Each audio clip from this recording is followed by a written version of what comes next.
আসসালামু আলাইকুম প্রিয় বাইকার্স বন্ধুরা। ওদের অনেকের বাইকে দেখা যায় যে শুধু সেলফ দিলে সেলফ নেয় না, যেরকম এই গাড়িটা হয়েছে এরকম শুধু টাচ টাচ যে শব্দটা, এই শব্দটা করতেছে।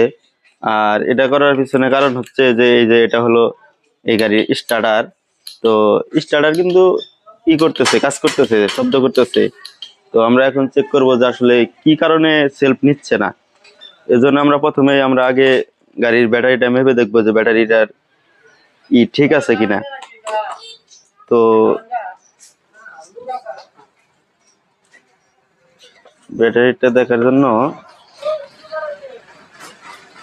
ব্যাটারিটা কিন্তু ঠিক আছে, এখনো 12 ভোল্ট ব্যাটারি, 12 ভোল্টই আছে, 12 যে ভোল্টের চার্জ সেটাই আছে।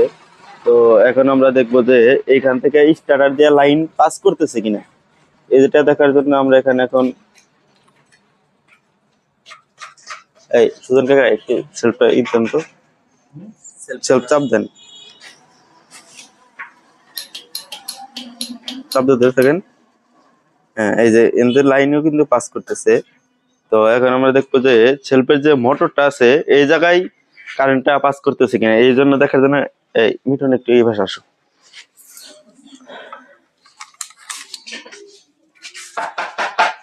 এই যে সেলফের মোটরটা চাপ দেন।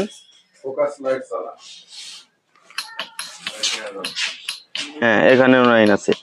তো এতে বোঝা যাচ্ছে যে এই গাড়ির যে সেলফের কার্বনটা আছে, সেলফের কার্বনটা চলে গেছে। এখন আমরা সেলফের কার্বনটা চেঞ্জ করব, দেখা যাক সেলফের কার্বন চেঞ্জ করার পরে গাড়ির কি অবস্থা হয়।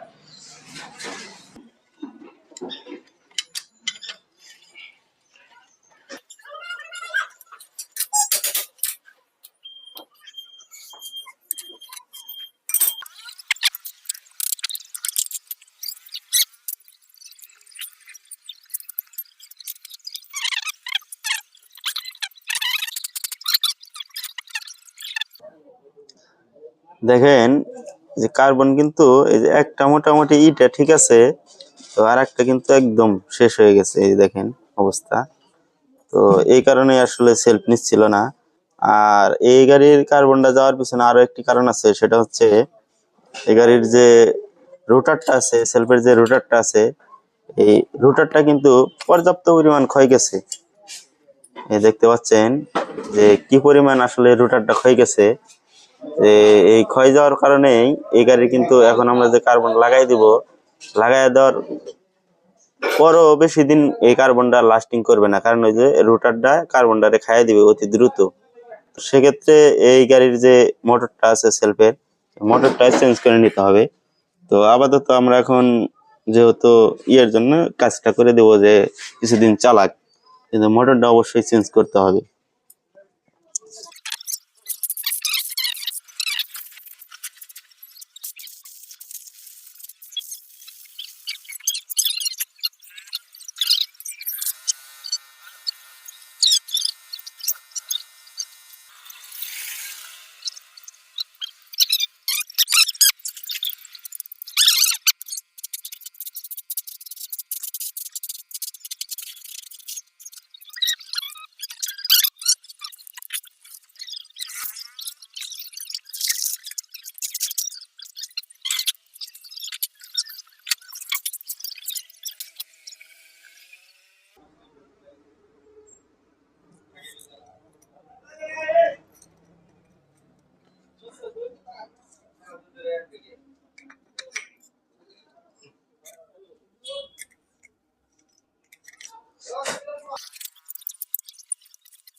তো কার্বন লাগানো শেষ, দেখা যায় কি অবস্থা হয়, সেলফ নেয় কিনা বা অন্য কোনো সমস্যা আছে কিনা আরো চেক করা হোক, দেখা যাক কি অবস্থা।